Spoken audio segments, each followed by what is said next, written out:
Di sebuah pesta, semuanya bermain aplikasi yang sedang tren bernama Countdown, yang katanya bisa sisa umur seseorang. Lihatlah, wanita ini masih akan hidup 60 tahun. Kalau yang ini masih 30 tahun. Hanya Courtney saja yang diam. Karena aplikasi itu menunjukkan, umurnya tinggal 3 jam lagi. Melihat ekspresinya yang tegang, teman-temannya hanya tertawa. Mereka tidak percaya itu betulan. Setelah pesta selesai, pacar Courtney, Evan ingin mengantarnya pulang. Tapi, Courtney tahu Evan mabuk. Ia meminta Evan naik taksi. Tapi, Evan tidak mau. Courtney teringat aplikasi itu. Ia memutuskan pulang jalan kaki saja. Tiba-tiba, HP-nya berbunyi. Saat dilihat, waktunya sisa 7 menit. Ia gelisah. Di situ sangat gelap. Ia makin takut. Sesampainya di rumah, HP-nya berbunyi lagi. Sisa 2 menit lagi. Courtney ketakutan. Ia masuk ke rumah dan mengunci pintu. HP-nya terus berdering, seperti peringatan kematian. Courtney panik. Ia segera mematikan HP-nya, lalu mulai menenangkan diri. Ia masuk ke kamar mandi dan mengambil segelas air. Tapi, ia mendengar suara gemerusuk di belakangnya. Ia mendekat. Saat ia membuka tirai, tiba-tiba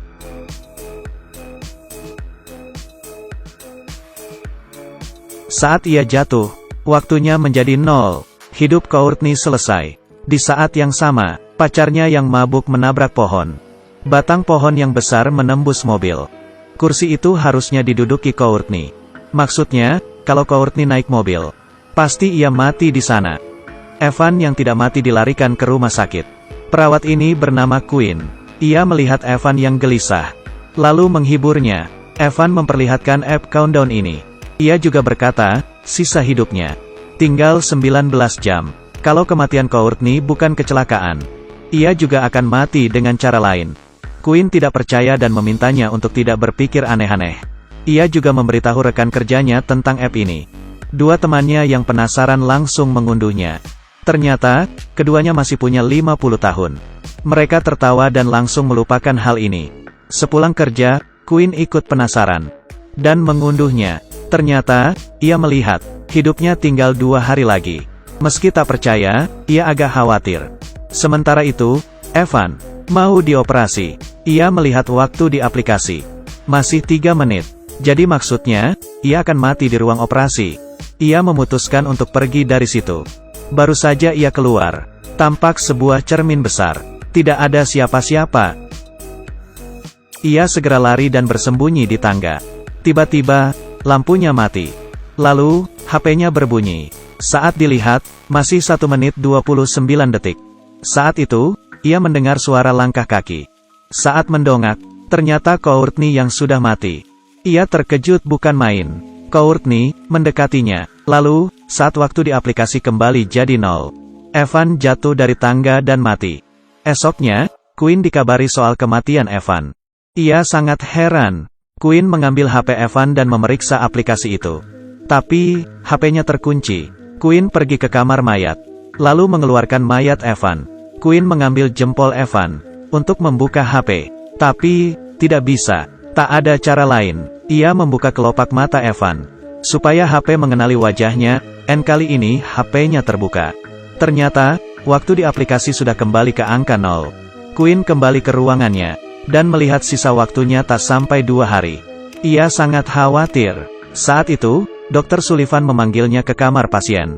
Ia mengira disuruh membantu. Ternyata, Dr. Sullivan mulai melecehkannya. Bahkan, memperkosanya di kamar pasien. Quinn segera mendorong Sullivan sekencang mungkin. Tapi, posisi Sullivan sangat tinggi. Quinn tidak bisa apa-apa. Lagi pula, ia masih punya masalah besar. Quinn mencoba menghapus aplikasi ini. Tapi, gagal. Quinn mulai cemas. Adik Quinn, Jordan datang. Ia ingin menginap di sana. Tapi, Quinn yang ketakutan. Tidak ingin membebaninya. Ia mengusir Jordan. Jordan yang bingung. Pergi dengan marah. Quinn pergi ke toko HP untuk membeli HP dan nomor baru. Ia memeriksa di HP barunya tidak ada aplikasi itu. Baru saja bernapas lega. Saat Quinn keluar dari sana, HP barunya berbunyi. Ternyata, aplikasi itu terpasang secara otomatis. Seperti iblis yang menempel padanya. Di mobil, Queen melihat waktunya sudah tak sampai sehari. Hatinya sangat kalut. Saat itu, ia melihat bayangan hitam di kamera belakang mobil. Saat menoleh, tidak ada apa-apa. Queen makin curiga. Tiba-tiba, ia keluar dari mobil. Tapi, iblis itu sudah hilang. Pria yang mobilnya tertabrak marah-marah. Hampir saja Queen dihajar. Seorang pria bernama Matt keluar dari toko, membantu Queen, dan mengusir pria itu. Lalu, Matt menunjukkan app di HP-nya. Rupanya, Matt memiliki nasib yang sama dengan Queen. Mereka memutuskan untuk saling membantu. Lalu, mereka datang ke sebuah gereja, dan minta bantuan ke pastor. Mereka menceritakan kisah app jahanam itu. Setelah mendengarnya, pastor teringat sebuah kutukan kuno. Menurut legenda, ada seorang ahli nujum, yang memberitahu manusia waktu kematiannya. Bila ingin menghindarinya, manusia akan dihantui oleh iblis yang akan menyiksanya hingga mati. Tapi, pastor ini juga tidak tahu jelas kenapa iblis membuat aplikasi untuk mengutuk manusia. Matt juga bingung. Pastor berkata, bila ingin mematahkan kutukan, mereka harus mengetahui kode aplikasi dan mencari seorang hacker. Queen ingat, bos toko HP adalah ahli IT. Ia bergegas ke toko HP dan membayar mahal bos toko HP untuk meretasnya. Mereka berhasil masuk ke sistem dan melihat sisa hidup semua orang di bumi. Queen menemukan nama adiknya, yang ternyata sisa hidupnya lebih pendek darinya. Queen panik. Dengan tenang, bos toko mengganti angka di sana. Ia menambahkan 60 tahun untuk dirinya. Saat melihat HP, angkanya berubah. Lalu, ia menambahkan juga milik Queen dan beberapa orang lainnya.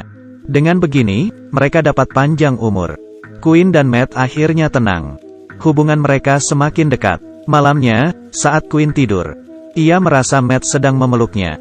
Tapi, Matt baru saja masuk.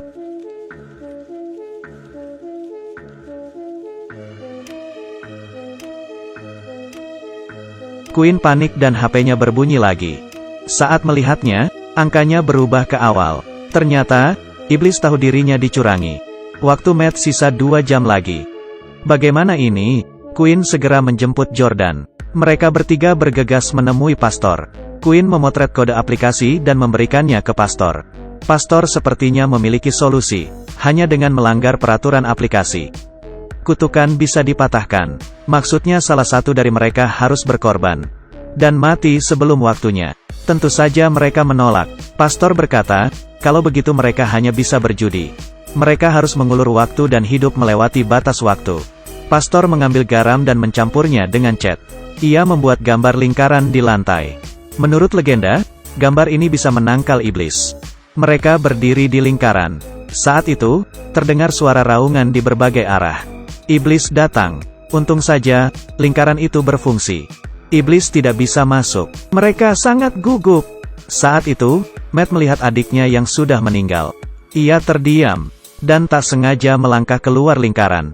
Iblis segera menyeretnya. Courtney segera mengejarnya. Jordan juga mengejar kakaknya. Untung saja, Matt masih hidup. Saat ia berkata, aku tidak apa-apa. Matt tertabrak dan mati.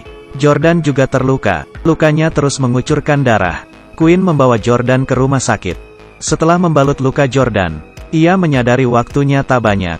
Saat itu, ia melihat Dr. Sullivan yang mesum. Queen ingat ia juga mengunduh aplikasi itu. Maksudnya, Queen ingin membunuh Dr. Sullivan lebih awal. Jadi, iblis itu akan musnah. Queen menggoda Sullivan ke dalam gudang yang tidak terpakai lagi. Ia lalu memukul Sullivan dengan tongkat besi hingga jatuh. Queen menggunakan suntikan berisi morfin overdosis untuk menikamnya. Dr. Sullivan melawan. Tiba-tiba, Sullivan ditarik mundur oleh iblis. Iblis menyelamatkannya. Selesai sudah. Waktu Jordan tak sampai 2 menit. Iblis sudah menemukannya. Di saat-saat terakhir, Queen berkorban dengan menyuntikkan morfin itu ke lengannya. Ia bunuh diri lebih awal demi menyelamatkan Jordan dan melepas kutukan. Ia pamit pada Jordan. Lalu, di depan iblis, Queen jatuh ke tanah. Iblis menarik Queen ke atas. Queen melihatnya sambil tersenyum. Lalu mati. Iblis sangat marah dan perlahan hilang. Lalu, Jordan merangkak ke sebelah Queen. Ia menangis dan memohon keajaiban. Saat itu, ia melihat tulisan di lengan Queen. Narcan, ini adalah nama obat. Ternyata, Quinn yang pintar sudah melakukan persiapan. Ia menyembunyikan obat penawar. Jordan menyuntikkan obat itu di lengan Quinn. Akhirnya, Quinn sadar. Ia berhasil menipu iblis dan menyelamatkan Jordan. Beberapa waktu kemudian, hidup mereka kembali seperti semula. Dr. Sullivan yang mesum juga ditangkap dan dijebloskan ke penjara. Semuanya baik-baik saja. Tapi, hari itu, HP Quinn berbunyi lagi dengan nada aplikasi itu.